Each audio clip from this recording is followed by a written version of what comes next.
Assalamu alaikum wa rahmatullahi wa barakatuhu et bienvenue à tous. Aujourd'hui, nous allons plonger au cœur d'un des événements les plus marquants de l'histoire de l'islam, une bataille qui a tout changé, la bataille de Badr. Ce n'est pas juste une histoire de guerre, c'est une épopée de foi, de courage face à l'impossible, et une démonstration éclatante de l'intervention divine. Alors, installez-vous confortablement, car ce que je vais vous raconter dépasse l'entendement. Imaginez la scène.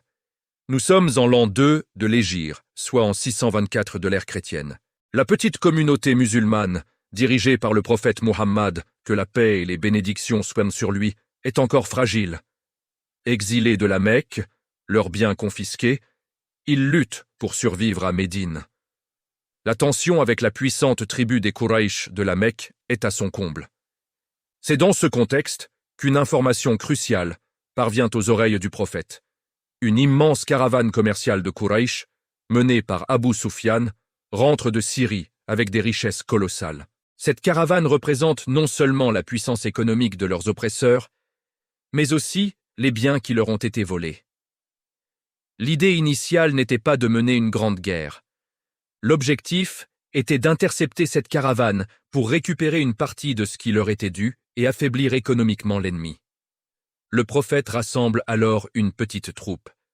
Et quand je dis petite, je parle d'environ 313 hommes, 313 compagnons, pour la plupart mal équipés. Ils n'avaient que 2 chevaux et 70 chameaux qu'ils se relayaient pour monter. Comparez cela à la norme militaire de l'époque. C'était une force symbolique, pas une armée prête pour un affrontement majeur. Mais les choses ne se sont pas passées comme prévu. Abu Sufyan, le chef de la caravane, était un homme rusé. Sentant le danger, il a envoyé un messager à la Mecque pour demander des renforts, tout en changeant de route pour éviter les musulmans. La réaction de Quraysh fut immédiate et massive. Poussés par l'orgueil et la haine, ils ont levé une armée redoutable, près de 1000 guerriers, bardés de fer, avec des centaines de chevaux, une cavalerie d'élite et une logistique impressionnante. Ils ne venaient pas pour escorter une caravane. Ils venaient pour écraser l'islam une bonne fois pour toutes. Voilà la situation. D'un côté, une armée de 1000 soldats professionnels, bien nourris, bien armés, assoiffés de vengeance. De l'autre, 313 croyants, sous-équipés, partis pour une mission simple et qui se retrouvent face à une force 3 fois supérieure. Humainement parlant, le combat était perdu d'avance. La défaite semblait non seulement probable, mais absolument certaine. C'est ici que la foi entre en jeu. Le prophète Muhammad, que la paix soit sur lui, a consulté ses compagnons. Devrait-il battre en retraite face à cette menace écrasante, ou faire face?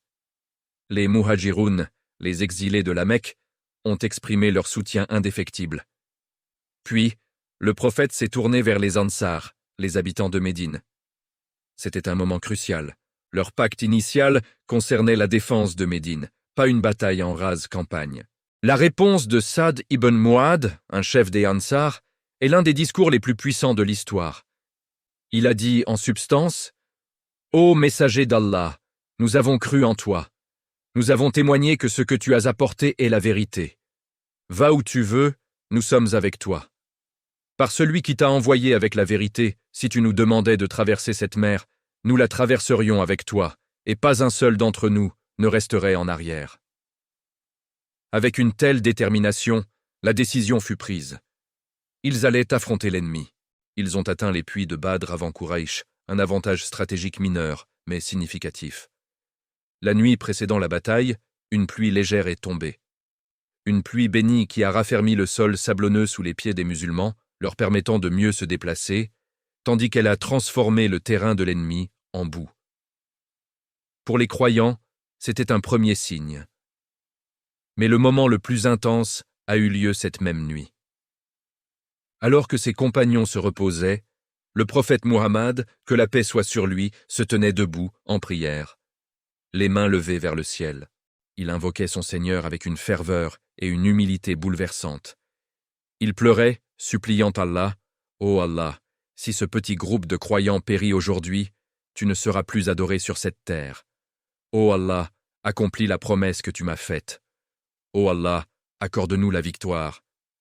Il a prié si intensément que son manteau glissait de ses épaules, et son compagnon Abou Bakr devait le remettre en place, lui disant « Ô prophète d'Allah, ta supplication à ton Seigneur suffira, il accomplira sa promesse. » Cette invocation, c'est le cœur de l'histoire de Badr. Ce n'était plus une question de stratégie militaire ou de force brute. C'était un appel direct, une confiance absolue, placée en Dieu face à une situation désespérée. Et la réponse ne s'est pas fait attendre. Le matin de la bataille, le 17e jour du Ramadan, les deux armées se font face. Le déséquilibre est visible. Les Quraysh, arrogants, se moquent du petit nombre de musulmans. La bataille commence par des duels, comme le voulait la tradition arabe. Les champions musulmans, Ali ibn Abi Talib, Hamza ibn Abd al-Muttalib et Ubayda ibn al-Harith, se sont avancés et ont vaincu les champions de Quraysh, donnant un premier coup au moral de l'ennemi. Puis, la bataille générale s'engagea. Et c'est là que l'extraordinaire se produit. Le Coran décrit cet événement incroyable. Alors que les musulmans combattaient avec un courage décuplé par leur foi, ils n'étaient pas seuls. Allah a envoyé une aide invisible. Des milliers d'anges, menés par l'ange Gabriel, sont descendus sur le champ de bataille. Le Coran dit dans la sourate Al-Anfal « Et lorsque ton Seigneur révéla aux anges « Je suis avec vous », affermissez donc les croyants. Je vais jeter l'effroi dans les cœurs des mécréants. Les compagnons ont plus tard rapporté des choses étranges. Ils voyaient des têtes d'ennemis tomber avant même que leurs épées ne les aient touchées. Ils entendaient le bruit des coups, mais ne voyaient pas toujours qui les portait. L'intervention divine était palpable. Les anges ne combattaient ni pas directement pour tuer, mais pour affermir les croyants, semer la panique et le chaos dans les rangs ennemis et briser leur volonté de combattre. L'effet psychologique fut dévastateur pour Quraysh. Leurs chefs les plus arrogants, comme Abu Jahl, le pharaon de cette communauté, sont tombés les uns après les autres. Le résultat fut un miracle. L'armée surpuissante de Quraysh fut mise en déroute totale. Environ 70 de leurs leaders et guerriers les plus importants furent tués, et 70 autres furent faits prisonniers. Du côté des musulmans, seulement 14 martyrs. Une victoire écrasante, totale, contre toute attente logique et militaire. Les conséquences de Badr furent immenses. Ce ne fut pas juste une victoire militaire, ce fut une validation divine. Pour les musulmans, c'était la preuve tangible qu'Allah était avec eux. Leur foi fut renforcée comme jamais auparavant. La petite communauté de Médine n'était plus vue comme un groupe de rebelles insignifiants, mais comme une nouvelle puissance redoutable dans la péninsule arabique. Pour Quraysh, ce fut une humiliation catastrophique qui ne fit qu'attiser leur désir de vengeance, menant aux batailles futures comme celle du Hud. Mais au-delà de l'histoire, quelles leçons pouvons-nous tirer de Badr aujourd'hui, dans nos vies? La première leçon, c'est le pouvoir de la foi et de l'invocation, le dua.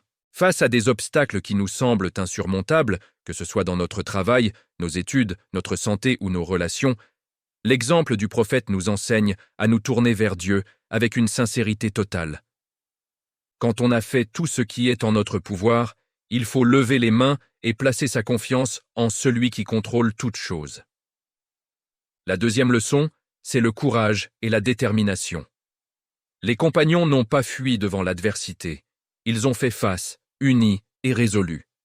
Cela nous rappelle que la peur est normale, mais qu'elle ne doit pas nous paralyser. Avec la foi, on peut trouver la force de se battre pour ce qui est juste, même quand on se sent petit et faible. La troisième leçon est celle de l'unité. Muhajiroun et Ansar, côte à côte, comme un seul corps. L'unité est une force immense. Quand une communauté est unie autour d'un but noble, elle peut accomplir des miracles. Enfin, Badr nous rappelle que la victoire n'appartient pas toujours aux plus nombreux ou aux plus puissants, selon les critères de ce monde. La vraie victoire vient d'Allah. Combien de fois une troupe peu nombreuse a, par la grâce d'Allah, vaincu une troupe très nombreuse, nous dit le Coran. La bataille de Badr est bien plus qu'un récit du passé. C'est une source d'inspiration intemporelle. Elle nous enseigne que même dans les moments les plus sombres, lorsque tout semble perdu, l'espoir demeure. Avec la foi, le courage, l'unité et une confiance inébranlable en Dieu, l'impossible peut devenir possible. Merci de m'avoir écouté. J'espère que ce voyage au cœur de la bataille de Badr vous a inspiré. N'oubliez pas de partager cette vidéo, si elle vous a plu, et de vous abonner pour ne pas manquer nos prochaines explorations de l'histoire islamique.